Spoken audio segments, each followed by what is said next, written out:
Hello दोस्तों, स्वागत है आपका अपने S R G academy YouTube channel पर। जैसा कि आपको पता ही है कि हम जो है बौद्ध धर्म का भाग एक डिस्कस कर चुके हैं। आज हम उसी के बौद्ध धर्म के लिए ही जो है आज भाग दो पे चर्चा करेंगे। और जो है शुरू करते हैं दोस्तों, भाग दो बौद्ध धर्म का। जैसे जो पिछला वाला जो पार्ट जो था वो गौतम बुद्ध की मृत्यु तक हुआ था। गौतम बुद्ध की मृत्यु तक। अब हम जो है मृत्यु से ही उठाते हैं और आगे जो है शुरू करेंगे। ठीक है दोस्तों। ऐसे गौतम बुद्ध की मृत्यु मृत्यु जो है वो इनकी 483 ईसा पूर्व, 483 ईसा पूर्व। और कहाँ पर हुई थी? जगह जो है ये कुशीनगर, कुशीनगर में, कुशीनगर। और कुशीनगर ये कहाँ पड़ता है? ये उत्तर प्रदेश में। कुशीनगर यूपी में पड़ता है। कुशीनगर भाई बिहार से जो है इसकी बाउंड्री भी लगती है, कुशीनगर ज़िला से। और अगर बात करें से गौतम बुद्ध जो है कितने वर्ष जीवित रहे थे, तो जीवित के अगर पूछे कितने वर्ष रहे थे, तो ये जो है जीवित 80 वर्ष, 80 वर्ष जो है ये जीवित रहते हैं। क्योंकि इनका जन्म जो है वो 563 में हुआ था और मृत्यु जो है वो 483 ईसा पूर्व में हुई है। तो ये 80 वर्ष तक ये जीवित रहे थे। उसके बाद में जब गौतम बुद्ध की मृत्यु हो जाती है तो मृत्यु के बाद में इनके जो अवशेषों पर जो है 8 बौद्ध स्तूप बनाए गए। यानी इनके जो है अवशेषों पर, मृत्यु के बाद में शरीर के अवशेषों पर, मृत्यु के बाद शरीर के अवशेषों पर, अवशेषों पर 8 8 जो है ये बौद्ध स्तूप। ये भी पूछे जाते हैं कि कितने बौद्ध स्तूप, तो 8 बौद्ध स्तूप बनाए गए शरीर, ठीक है, मृत्यु के बाद शरीर के अवशेषों पर। इसके बाद में बात करेंगे कि जब इनकी मृत्यु 483 में हुई थी और गौतम बुद्ध की मृत्यु के बाद ही 4 बौद्ध संगीतियाँ शुरू होती हैं। वैसे तो जो है 5 बौद्ध संगीतियाँ हुई हैं और अभी हम पांचों देखेंगे।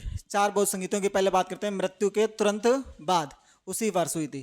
तो पहली बौद्ध संगीति, और बौद्ध संगीति जो है ये बौद्ध धर्म में काफ़ी इंपॉर्टेंट टॉपिक है, मतलब यहाँ से क्वेश्चन बन ही जाता है। जैसे बात करें 4 बौद्ध संगीतियों की, तो जैसे पहली बौद्ध संगीति की बात करेंगे, प्रथम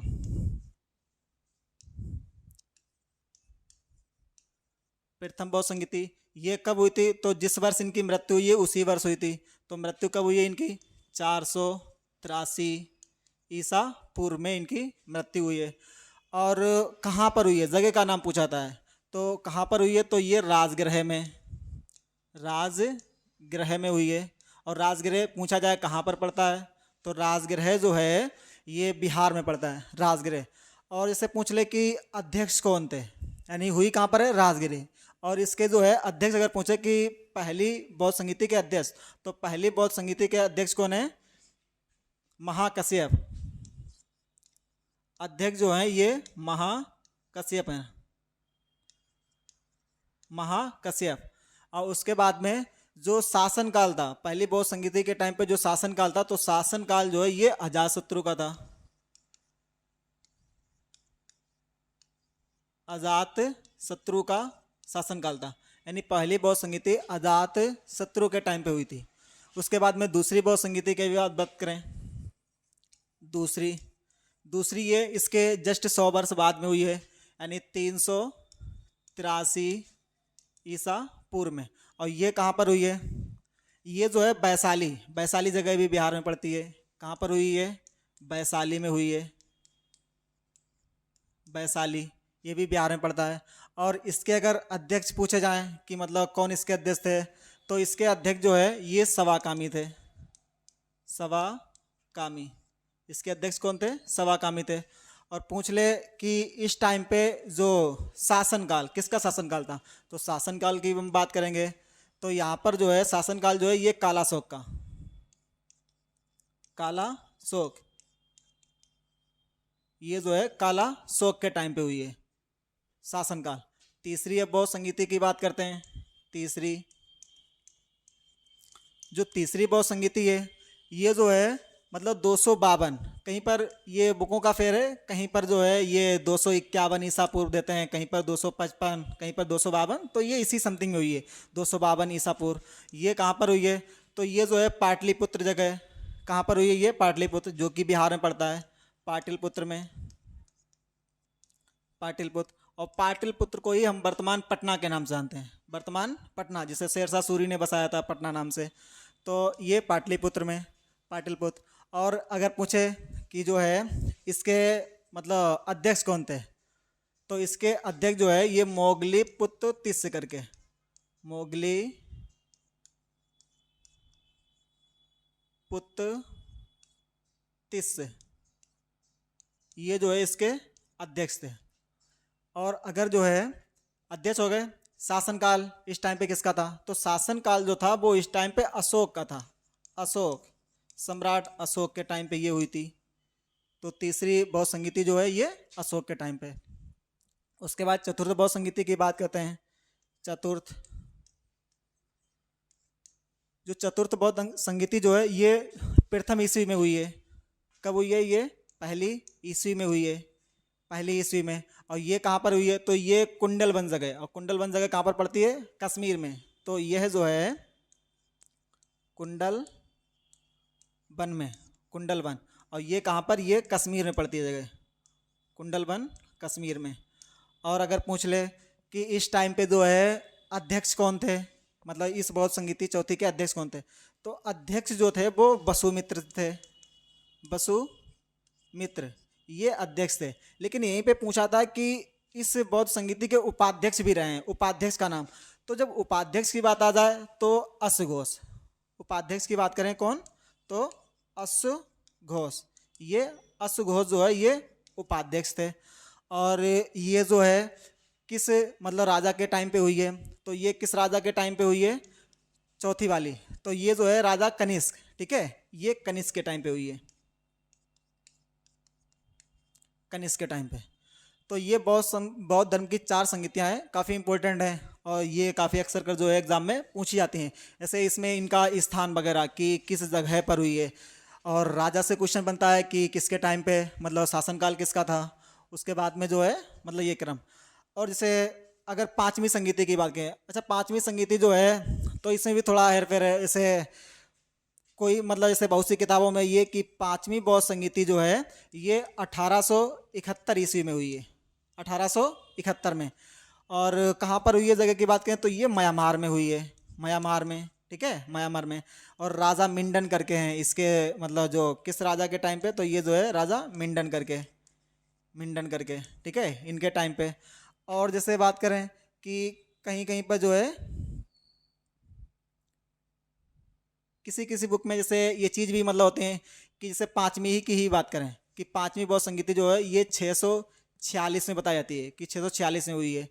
और जो 646 में हुई है तो ये जगह कहाँ? मतलब कन्नौज में, कि ये जो है कन्नौज में।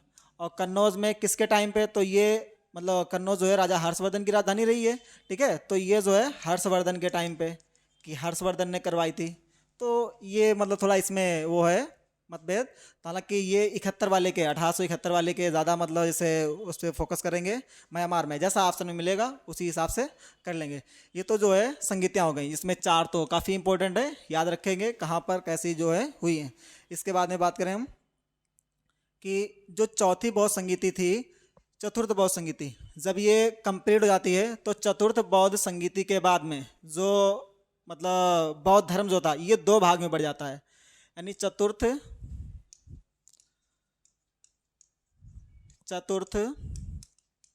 बौद्ध संगीति, ठीक है, के बाद जो बौद्ध धर्म जो था, बौद्ध धर्म, ठीक है, ये जो है 2 भागों में विभाजित हो जाता है, 2 भागों में विभाजित हो जाता है, विभाजित। अब जैसे कि इसके 2 भाग कौन से थे? तो 2 भागों में जो है एक जैसे हीनयान, एक ये हीनयान मतलब शाखा बनती है इसकी हीनयान, और दूसरी जो है महायान शाखा, महायान। ये चतुर्थ बौद्ध संगीति के बाद में हीनयान शाखा और जो है ये महायान। अब जैसे ये क्या थी, जो महायान शाखा जो थी ये जैसे गौतम बुद्ध की मूर्ति को लेके, मतलब जैसे ये मूर्ति के सपोर्ट में थी, तो ये मूर्ति समर्थक थे, ये जो है मूर्ति समर्थक थे, मूर्ति समर्थक। और ये जो है मूर्तियों के विरोधी थे, मूर्ति विरोधी। तो ये दो शाखाएं चल पड़ती हैं इनकी मृत्यु के बाद में, गौतम बुद्ध की जो है मृत्यु के बाद में दो शाखाएं जो है ये चल पड़ती हैं। इसके बाद में जैसे बात करें कि जो गौतम बुद्ध के जो अनुयायी जो थे, इनको मानने वाले, वो भी दो पार्ट में मतलब जैसे बटे हुए थे। जो बौद्ध धर्म को मानने वाले, जो इनके अनुयायी जो थे,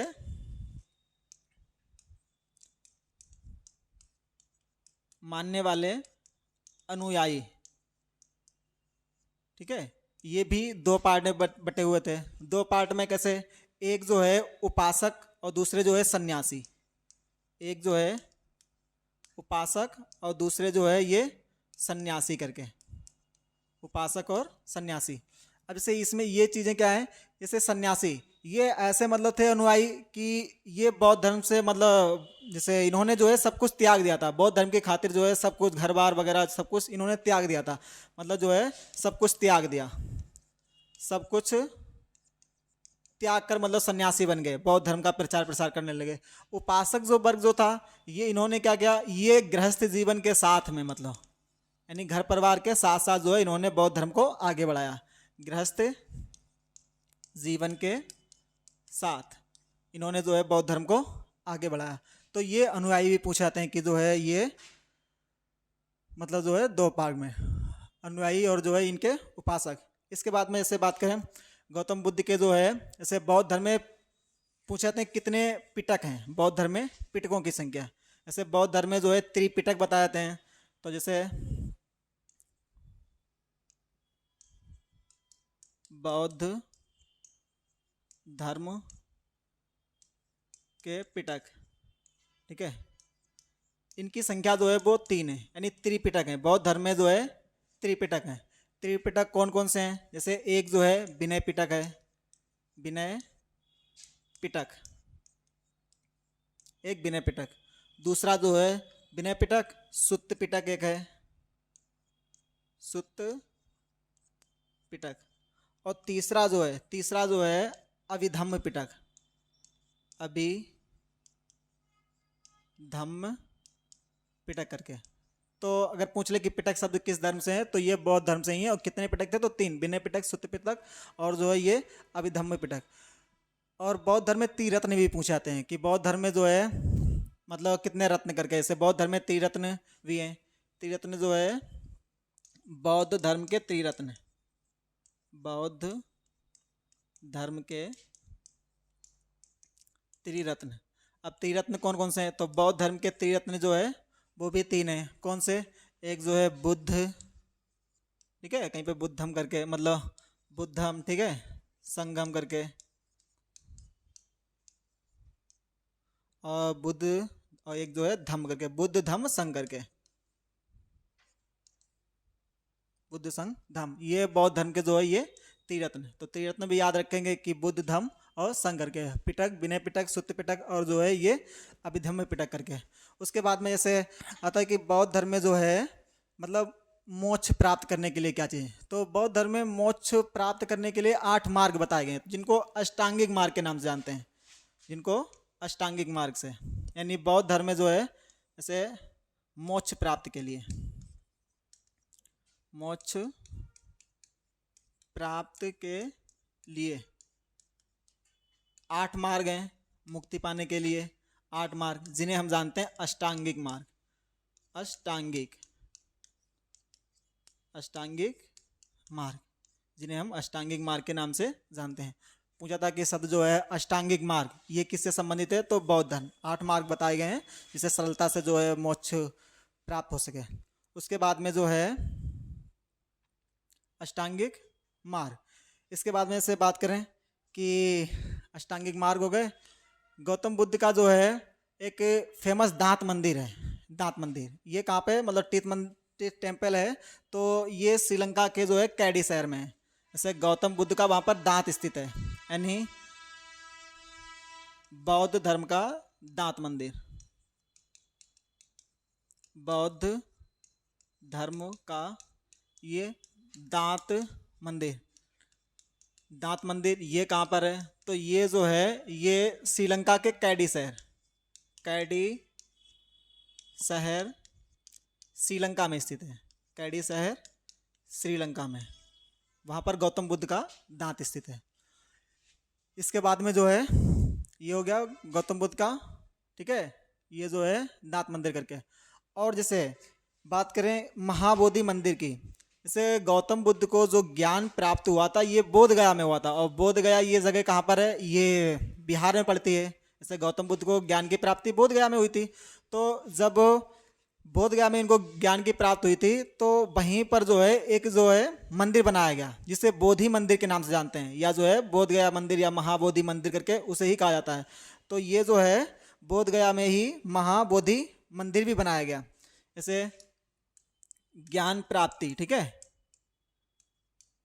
ज्ञान प्राप्ति इनको बोध गया में हुई थी, बोध गया जो कि जगह बिहार में ही पड़ती है। अब यहीं पर जो है बोध गया में ही महाबोधि मंदिर बनाया गया, महाबोधि मंदिर स्थित है, महाबोधि मंदिर। और ये पूछा था कि महाबोधि मंदिर इसका निर्माण किसने किया है? तो इसका निर्माण जो है ये अशोक के द्वारा, राजा अशोक के द्वारा जो है इसका निर्माण, यानी महाबोधि, ठीक है, मंदिर का निर्माण पूछ ले तो ये सम्राट अशोक के द्वारा, सम्राट अशोक के द्वारा किया गया। और काफ़ी ये फेमस मंदिर है महाबोधि मंदिर, और ये यूनेस्को में भी शामिल है महाबोधि मंदिर। जैसे बिहार के 2 स्थल यूनेस्को में शामिल हैं, यूनेस्को की विश्व धरोहर में 2 स्थल हैं, तो उसमें एक महाबोधि मंदिर है जिसे कि सन 2002 में शामिल किया गया यूनेस्को में। यूनेस्को के बारे में जानते ही होंगे, यूनेस्को, ठीक है। महाबोधि मंदिर जो है ये यूनेस्को की विश्व धरोहर में शामिल है। ये 2002 एक नालंदा विश्वविद्यालय भी जो है वहीं पर, मतलब जैसे यूनेस्को में ही शामिल है। तो ये महाबोधि मंदिर निर्माण जो है ये किसने करवाया है?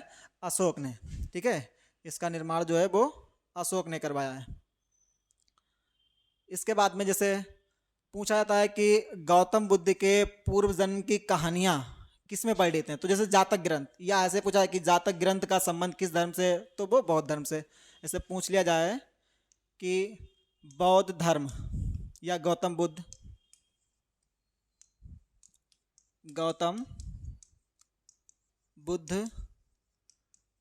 के पूर्व जन्म की कहानियां, जन्म की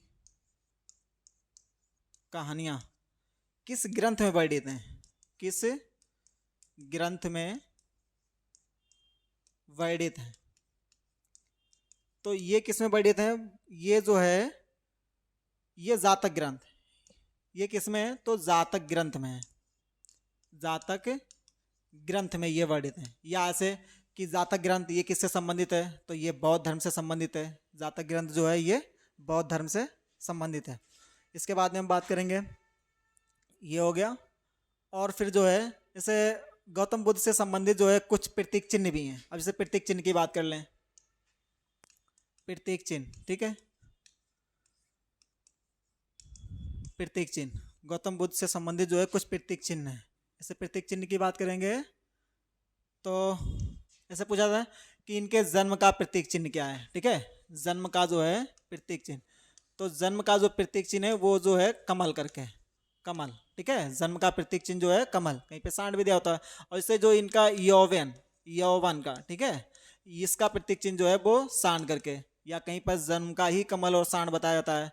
उसके बाद में जैसे पूछा था कि गृह त्याग का प्रतीक चिन्ह क्या है? तो गृह त्याग किस पे बैठ के, यानी घोड़े पे बैठ के गृह त्याग क्या होगा? तो ये गृह त्याग जो है ये घोड़ा हो गया, और गौतम बुद्ध के घोड़े का नाम पता ही है, कंथक, ठीक है, गृह त्याग। उसके बाद में पूछा था कि ज्ञान का प्रतीक चिन्ह क्या है? ज्ञान का प्रतीक चिन्ह, तो जो ज्ञान का प्रतीक चिन्ह है, ज्ञान इनको जो है किस वृक्ष के नीचे? पीपल, उसे बोधि वृक्ष भी कहा जाता है। तो ज्ञान जो है इनको, मतलब ज्ञान का प्रतीक चिन्ह ये पीपल या जो है बोधि वृक्ष, पीपल या बोधि वृक्ष, ठीक है, ज्ञान। इसके बाद में बात करें पीपल या बोधि वृक्ष, ज्ञान हो गया।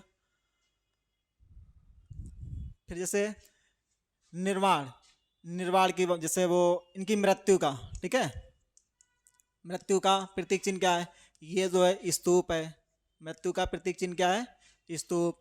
उसके बाद में से गर्भ में आने का प्रतीक चिन्ह, ठीक है, गर्भ में आने का प्रतीक चिन्ह, गर्भ में आने का प्रतीक चिन्ह, ठीक है, ये क्या है, प्रतीक चिन्ह। चिन्ह ये गलत लिखा हुआ है, प्रतीक चिन्ह।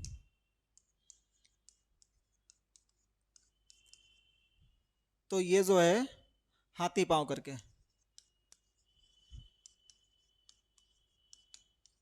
हाथी पांव, ये जो है हाथी पांव। इसके बाद में बात करेंगे हाथी पांव, और कुछ और भी शब्दावली हैं जैसे इन्हीं से, उन पे भी कर लेते हैं। ऐसे पूछा था है कि गौ, जैसे बौद्ध धर्म में एक चैत्य शब्द, चैत्य शब्द का संबंध किससे है, जैसे चैत, ठीक है, चैत्य शब्द। तो ये चैत्य शब्द जो है ये बौद्ध धर्म में जुड़ा हुआ है पूजा स्थान से, जहाँ पर मतलब बौद्ध भिक्षु पूजा करते हैं तो उसे चैत्य के नाम से जानते हैं। इसको पूजा स्थान, जहाँ पर बौद्ध भिक्षु पूजा करते हैं, पूजा स्थान बौद्ध भिक्षुओं के द्वारा, बौद्ध भिक्षुओं के द्वारा। और एक जैसे बौद्ध विहार की, बौद्ध विहार, ठीक है, शब्द जो है बौद्ध विहार, बौद्ध विहार, ये शब्द बौद्ध धर्म में कैसे संबंधित है, तो ये जो है निवास स्थान, निवास, यानी जो बौद्ध धर्म के बौद्ध भिक्षु हैं उनके निवास को, ठीक है, निवास स्थान को जो है ये बौद्ध विहार के नाम जानते हैं, निवास स्थान यानी बौद्ध भिक्षुओं के निवास स्थान को। और जैसे कुछ और भी हैं, जैसे बात करें कि पूछा था कि एक त्योहार है सागर दावा,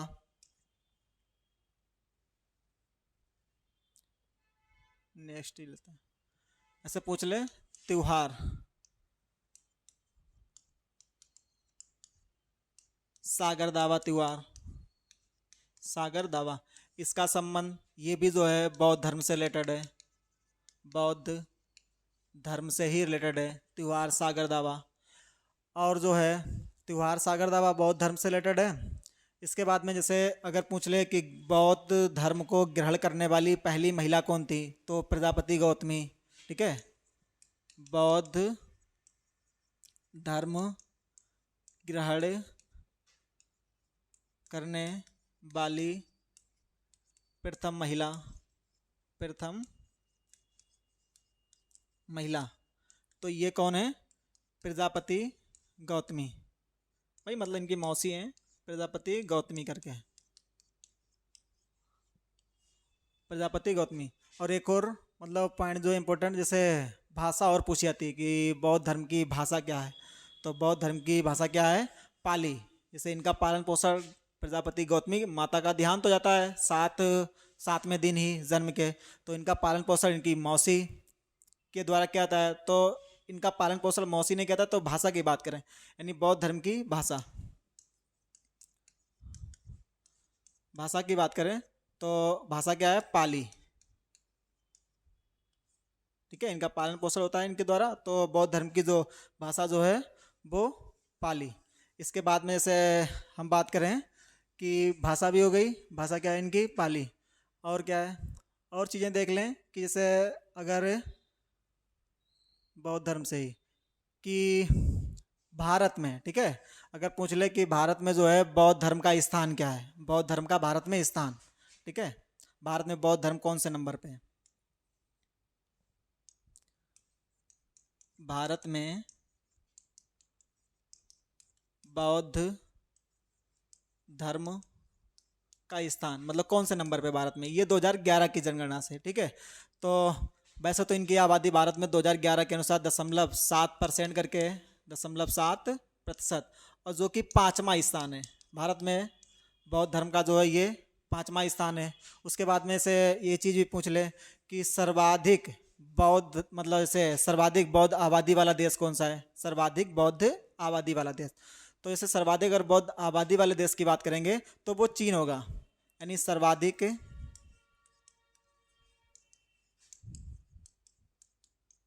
बौद्ध आबादी, ठीक है, वाला देश, सर्वाधिक बौद्ध आबादी वाला देश।